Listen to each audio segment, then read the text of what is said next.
rahmat dan bimbingannya bagi kita semua.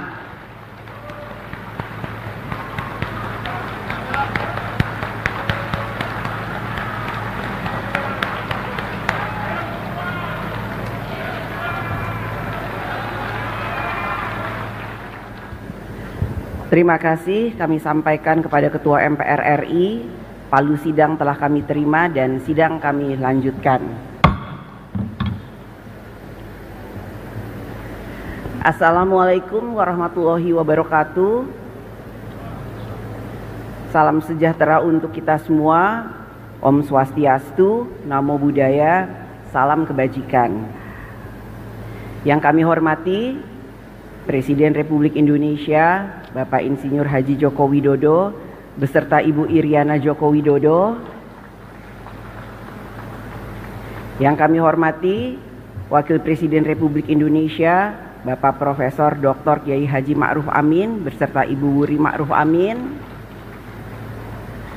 Yang kami hormati Wakil Presiden Republik Indonesia ke-6 Bapak Jenderal TNI Purnawirawan Tri Sutrisno.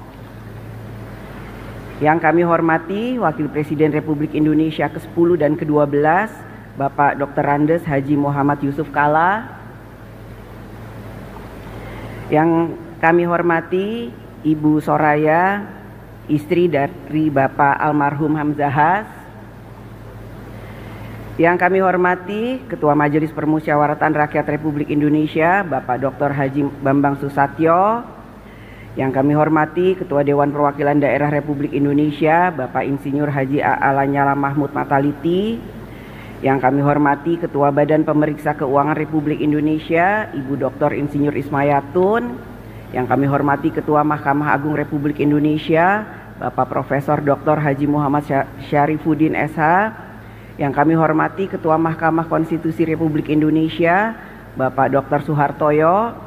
Yang kami hormati Ketua Komisi Yudisial Republik Indonesia Bapak Profesor Amzulian Rifai.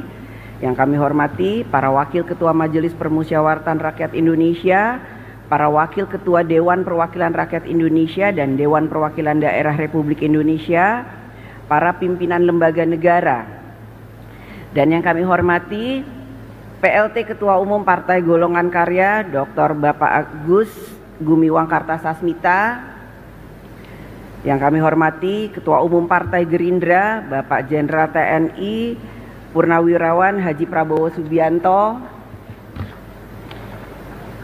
Yang kami hormati Ketua Umum Partai Kebangkitan Bangsa Bapak Dr. Honoris Causa Dr. Andes Haji Abdul Muhaimin Iskandar. Yang kami hormati Ketua Umum Partai Demokrat Bapak Haji Agus Harimurti Yudhoyono. Yang kami hormati Presiden Partai Keadilan Sejahtera Bapak Haji Ahmad Saiku. Yang kami hormati Ketua Umum Partai Amanat Nasional Bapak Dr. Honoris Causa Haji Zulkifli Hasan. Yang kami hormati para anggota MPR RI, DPR RI, dan DPD RI, yang mulia para duta besar negara sahabat, para Menteri Kabinet Indonesia Maju, Panglima TNI, Kapolri, dan Jaksa Agung, para perwakilan teladan dari seluruh Indonesia, para insan pers, media cetak dan elektronik, para undangan yang berbahagia, serta seluruh rakyat Indonesia yang kami muliakan. Puji syukur kehadirat Allah Subhanahu wa Ta'ala, Tuhan yang Maha Esa, yang telah memberikan rahmat karunia dan hidayahnya, sehingga pada hari ini kita dapat menghadiri sidang bersama DPR RI dan DPD RI.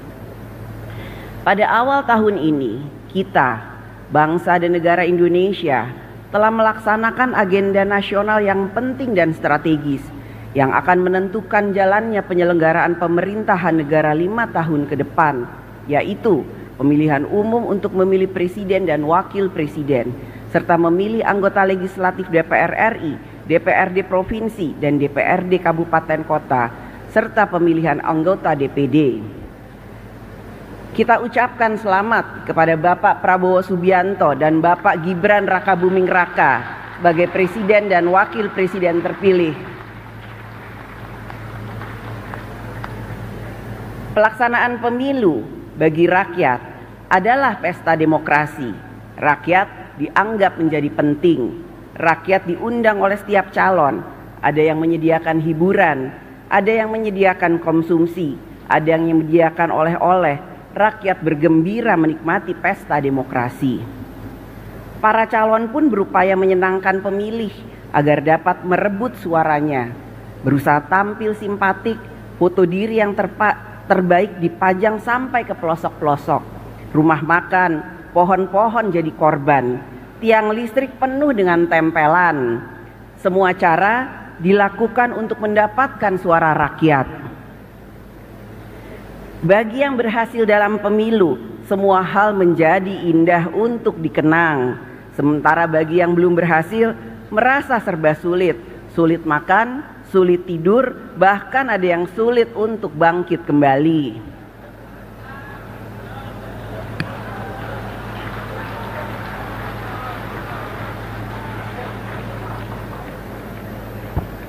Itulah potret pemilu tahun 2024.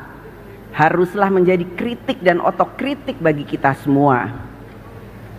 Pemilu 2024 telah berakhir. Rakyat telah menggunakan hak kedaulatannya dan memberikan pilihannya. Rakyat telah menilai dan memilih. Rakyat tidak dapat disalahkan atas pilihannya, apapun yang mendasari pertimbangannya. Rakyat memilih atas dasar apa yang diketahui dan dipahaminya, terlepas dari kualitas apa yang diketahui dan dipahaminya. Pengalaman demokrasi sudah panjang, pemilu telah dilaksanakan berkali-kali. Bahkan sebelum era reformasi, pemilu juga sudah dilaksanakan dan rakyat juga memberikan pilihannya melalui pemilu. Apakah pemilu saat itu memenuhi syarat-syarat pemilu yang bebas, jujur dan adil? Silakan dijawab. Pemilu yang berkualitas tidak dapat hanya dilihat dari partisipasi rakyat dalam memilih, akan tetapi harus dilihat dan dinilai juga dari kebebasan rakyat untuk memilih, yaitu apakah rakyat dapat memilih dengan bebas, jujur, adil, tanpa paksaan, tanpa dikendalikan, dan tanpa rasa takut.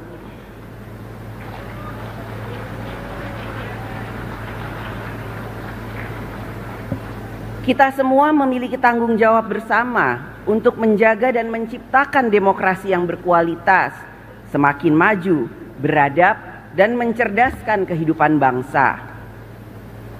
Menang kalah selalu ada dalam pemilu, karenanya kita dituntut untuk memiliki etika politik, siap kalah dan siap menang.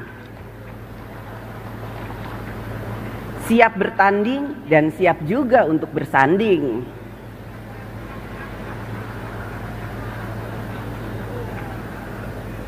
Etika politik yang sama juga menuntut pemilu dilaksanakan dengan memberikan kebebasan kepada rakyat untuk menjalankan kedaulatannya. Dalam pemilu, seharusnya rakyatlah yang jadi pemenang, sehingga berlagu adagium, suara rakyat adalah suara Tuhan, Vox Populi, Vox Dei. Hadirin sidang yang terhormat dan yang dimuliakan, dalam berdemokrasi, rakyat tidak pernah berkuasa. Rakyat hanya menentukan siapa yang akan berkuasa. Hakikat demokrasi adalah memberi jalan agar kekuasaan mendapatkan legitimasinya, sehingga kekuasaan dapat digunakan untuk mengatur bangsa dan negara bagi memberikan rakyatnya hidup sejahtera dalam harkat dan martabatnya. Akan tetapi, demokrasi dapat juga berjalan pada arah yang salah, yaitu demokrasi yang tidak menjalankan kedaulatan rakyat.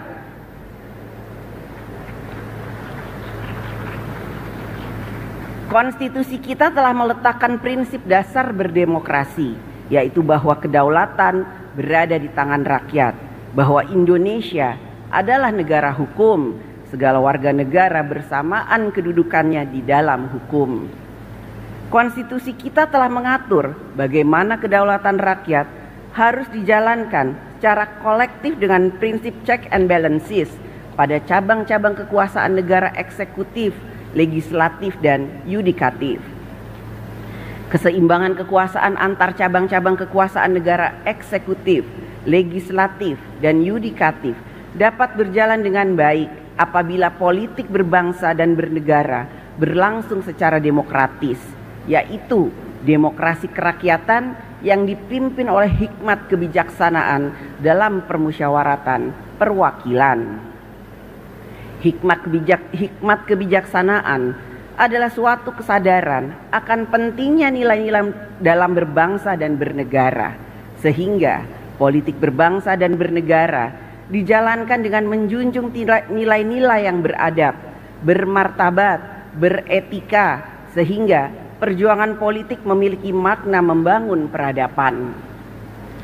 Suatu prinsip yang dikatakan Soekarno dalam pidato 1 Juni 1945, yaitu bahwa demokrasi kita adalah permusyawaratan yang memberi hidup, yang mampu mendatangkan kesejahteraan sosial bagi seluruh rakyat Indonesia. Negara Indonesia bukan satu negara untuk satu orang, bukan satu negara untuk satu golongan, akan tetapi kita mendirikan negara semua buat semua, satu buat semua, semua buat satu. All for one, one for all. Seorang negarawan akan memikirkan masa depan negara yang harus lebih baik, sedangkan politisi akan memikirkan masa depan hasil pemilu yang harus lebih baik. Visi tanpa kekuasaan menjadi sia-sia, kekuasaan tanpa visi menjadi sewenang-wenang. Oleh karena itu, untuk menjalankan praktek politik kekuasaan dalam sistem pemerintahan presidensial dengan keseimbangan cabang-cabang kekuasaan, maka kita membutuhkan negarawan yang politisi dan politisi yang negarawan. Sehingga kekuasaan negara dijalankan untuk kebaikan yang lebih besar, bukannya untuk membesarkan diri sendiri, kelompok, maupun kepentingan tertentu.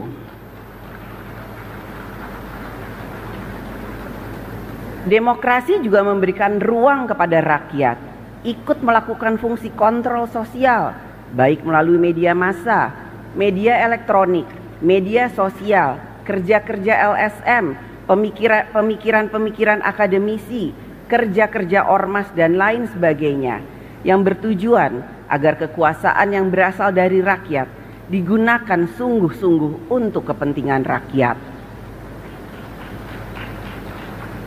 Mewujudkan demokrasi yang sejati bukanlah jalan yang mudah, karena itu jalan yang sulit dilalui.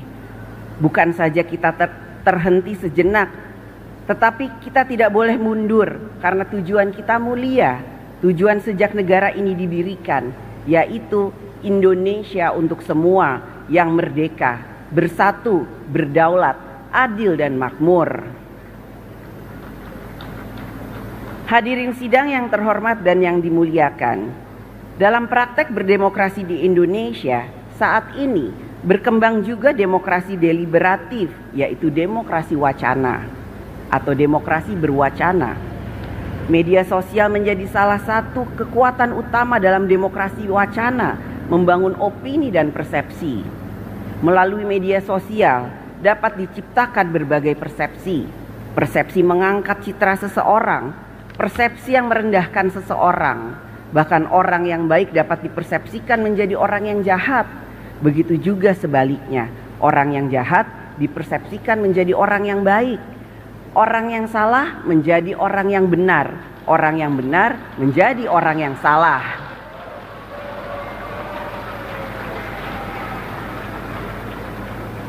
Demokrasi wacana bukanlah kebebasan tak terbatas.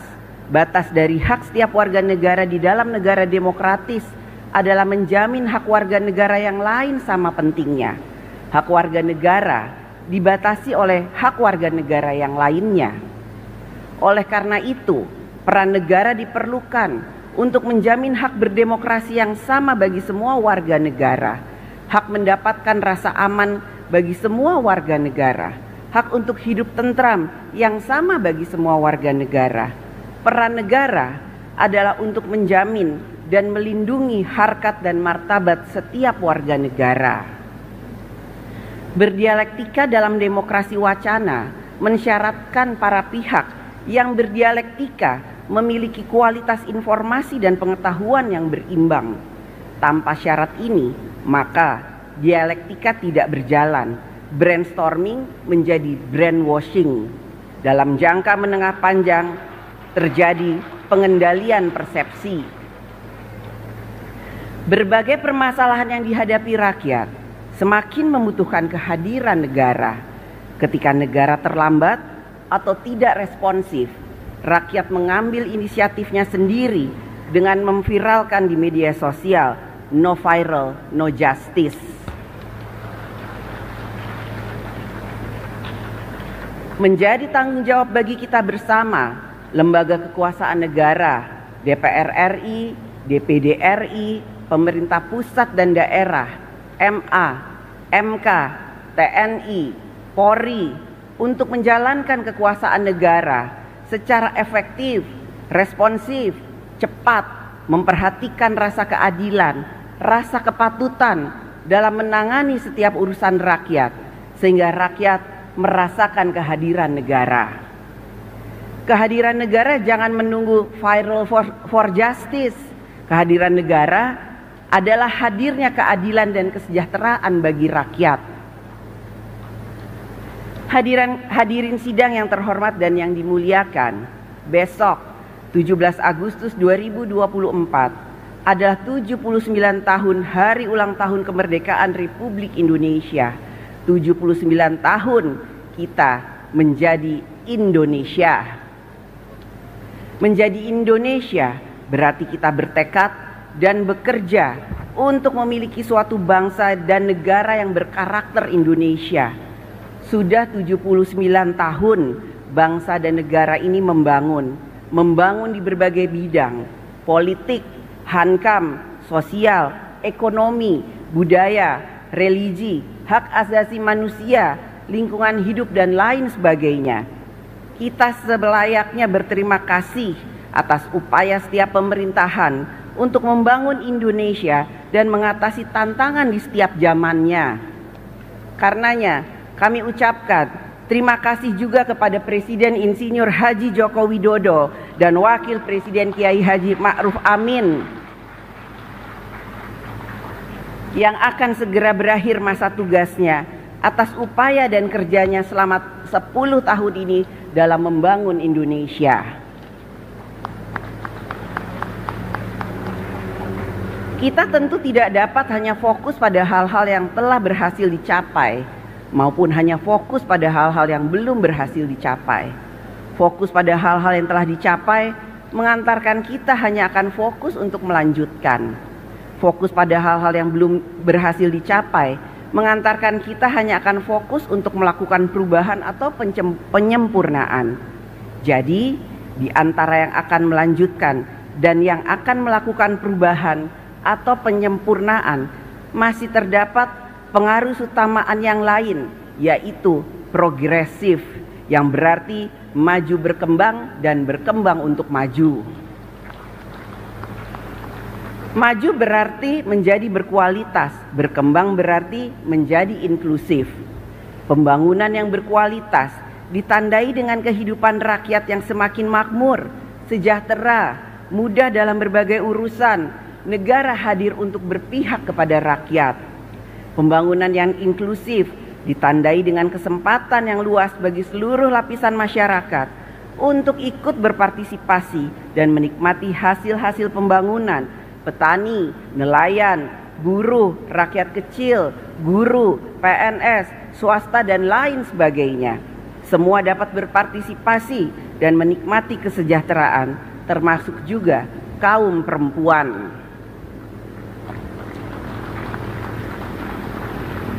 Pembangunan yang inklusif juga memberikan ruang bagi perempuan dalam pembangunan.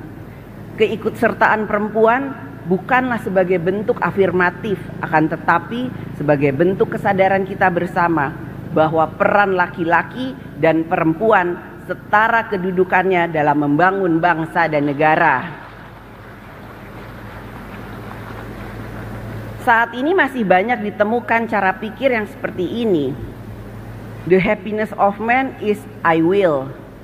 The happiness of woman is he wills. Seolah-olah hanya ada his story, tidak ada her story.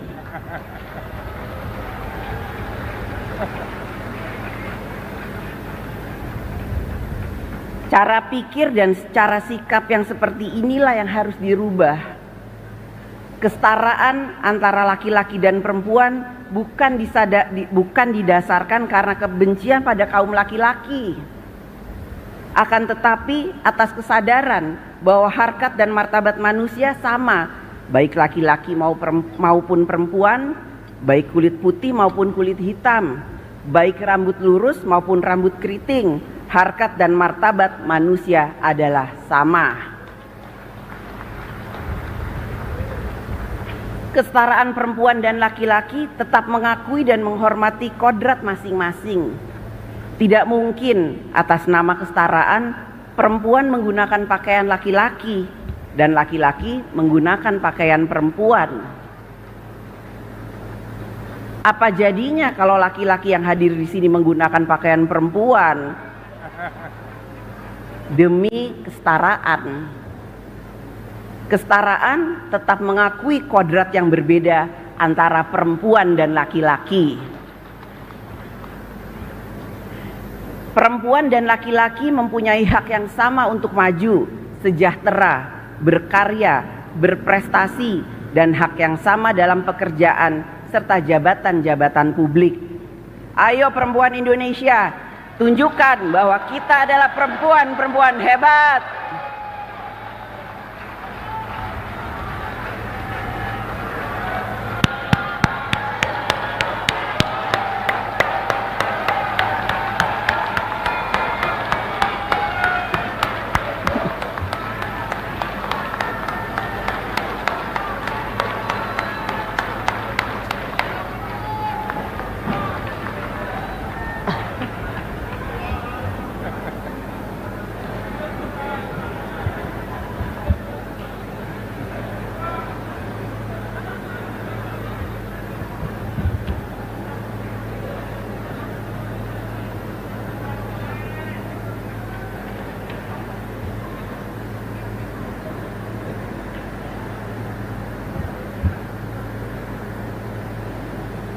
Hadirin sidang yang terhormat dan yang dimuliakan, pembangunan nasional ke depan memiliki sejumlah agenda strategis.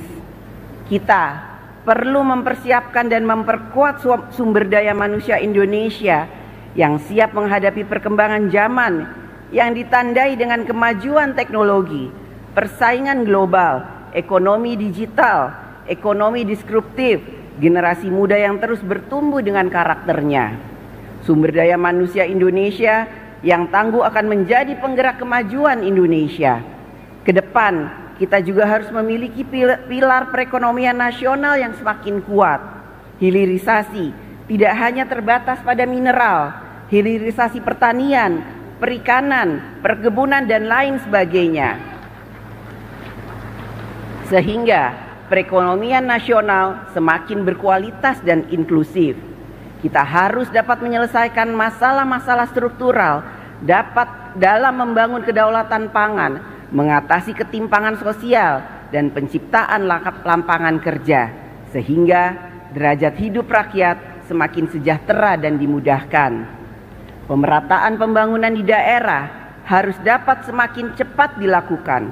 Politik anggaran semakin diarahkan memperkuat kemampuan daerah dalam membangun. Tidak akan ada kemajuan Indonesia tanpa kemajuan daerah yang berkualitas dan inklusif. Kita juga harus melakukan pembangunan karakter bangsa, nation and character building. Dengan nation dan karakter building, maka akan memperkuat cara pikir, cara kerja, dan cara hidup bangsa yang memberikan self-respect kepada bangsa sendiri, memberikan self-confidence kepada diri bangsa sendiri, dan memberikan kesanggupan untuk mandiri. Agenda strategis ke depan lainnya adalah pembangunan ibu kota Nusantara. Keberhasilan pembangunan ibu kota Nusantara, selain membutuhkan perencanaan dan manajemen sumber daya yang baik, skenario pembiayaan yang berkelanjutan, dukungan investasi, juga akan sangat ditentukan oleh dukungan dari seluruh pemangku kepentingan dan seluruh anak bangsa untuk dapat selaras dalam memaknai ibu kota negara sebagai agenda kita bersama dalam membangun ekonomi bangsa Indonesia ke depan dan momentum dalam melaksanakan paradigma pemerataan pembangunan nasional. Saatnya diperlukan kecermatan bagi para pemangku kepentingan dalam menetapkan prioritas, mengelola sumber pendanaan, serta kepemimpinan birokrasi yang handal agar tercapainya tujuan pembangunan nasional ke depan. Inilah yang harus menjadi perhatian pemerintah ke depan. Pekerjaan-pekerjaan yang selesai dilakukan akan lebih baik daripada rencana-rencana besar yang hanya dibicarakan. Hadirin sidang yang terhormat dan yang dimuliakan, kerja untuk mewujudkan Indonesia yang berkemajuan adalah menjadi tugas seluruh anak bangsa, seluruh komponen bangsa, laki-laki dan perempuan, semua generasi, generasi baby boomers, generasi X, generasi milenial, generasi Z, pokoknya seluruh rakyat Indonesia. Kerja bersama ini seperti meletakkan satu persatu batu peradaban bangunan Indonesia sehingga menjadi rumah Indonesia yang kokoh, tentram dan sentosa. Batu peradaban tersebut direkatkan oleh kepentingan bersama, kepentingan bangsa dan negara, kepentingan rakyat. Tanpa perekat yang kuat, maka susunan batu rumah Indonesia akan mudah roboh dan hancur. Kita membutuhkan perekat yang kuat bagi persatuan dan kesatuan Indonesia. Sejak Indonesia merdeka, 17 Agustus 1945, kita adalah bangsa dan negara yang terdiri atas berbagai suku, kepercayaan, agama, bahasa, budaya, mendiami di 17.000 berbagai pulau Nusantara dengan jumlah penduduk lebih dari 280 juta jiwa dengan keragamannya. Lihat saja keragaman budaya daerah dalam memberikan salam yang penuh dengan kearifan lokal. Suku Batak, Horas. Suku Lampung Komering, Tabik pun. Suku Jawa, Rahayu. Suku Sunda, Sampurasun. Suku Dayak, Adil Katalino Bacuramin Kasaruga, Basengat Kajubata. Suku Bugis Makassar, Salama kita pada Salama. Suku Minahasa, Tabea. Minang, Baakaba. Bali, Om Swastiastu. Papua, Naragerotelo. Dan seterusnya, begitu banyaknya kearifan budaya daerah. Keragaman yang tidak mungkin kita hilangkan. Keragaman adalah kekayaan budaya Indonesia, Bhinneka Tunggal Ika. Kedepan kita harus tetap mawas diri. Pengalaman banyak negara yang gagal merajut persatuan dan kesatuan bangsanya adalah karena masalah politik, masalah krisis ekonomi, masalah keadilan, masalah krisis kepercayaan rakyat. Indonesia dapat merekatkan persatuan dan kesatuan bangsa berbineka tunggal ika dalam begitu banyak keragaman. Hanya kita memiliki Pancasila sebagai ideologi kehidupan berbangsa dan bernegara, sebagai jiwa bangsa Indonesia. Hadirin sidang yang terhormat dan yang dimuliakan, kita akan melaksanakan pemilihan gubernur dan wakil gubernur di 37 provinsi dan pemilihan bupati dan wakil bupati serta wali kota dan wakil wali kota di 508 kabupaten kota. Kita semua berkomitmen bahwa segala peristiwa yang terjadi dalam pelaksanaan pemilu legislatif dan pemilu presiden serentak pada bulan Februari 2024 yang lalu, baik yang manis maupun yang pahit, apalagi getir, menjadi bahan introspeksi dan pelajaran penuh hikmah bagi kita semua sebagai bangsa Indonesia. Yang sudah baik mari kita pertahankan, yang masih kurang baik terutama yang tidak sesuai dengan prinsip demokrasi tentu harus kita perbaiki. Hadirin sidang yang terhormat dan yang dimuliakan, Besok saat matahari terbit bersinar terang, tanda buana membuka hari ulang tahun kemerdekaan Republik Indonesia ke-79, mewujudkan Indonesia yang sejatinya merdeka, membutuhkan perjuangan, gotong royong, kerja bersama seluruh anak bangsa. Boleh saja kita berbeda pandangan politik, berbeda partai politik, apalagi berbeda apa yang disuka dan yang tidak disuka. Tetapi kita harus selalu ingat bahwa ada yang lebih penting dari semua perbedaan-perbedaan tersebut, yaitu adalah bagaimana kita dapat merawat dan menjaga kesatuan dan persatuan Indonesia. Kita tidak pernah tahu takdir bangsa dan negara Indonesia. Kita hanya dapat berusaha dan berjuang sampai takdir mengungkapkan dirinya. Kita juga tidak perlu menjadi luar biasa untuk memulai. Yang terpenting adalah kita harus memulai untuk menjadikan Indonesia luar biasa. Selamat ulang tahun yang ke-79, Dirgahayu Republik Indonesia Merdeka! Semoga Allah Subhanahu wa Ta'ala, Tuhan yang Maha Esa, senantiasa memberikan rahmat dan bimbingannya bagi kita semua.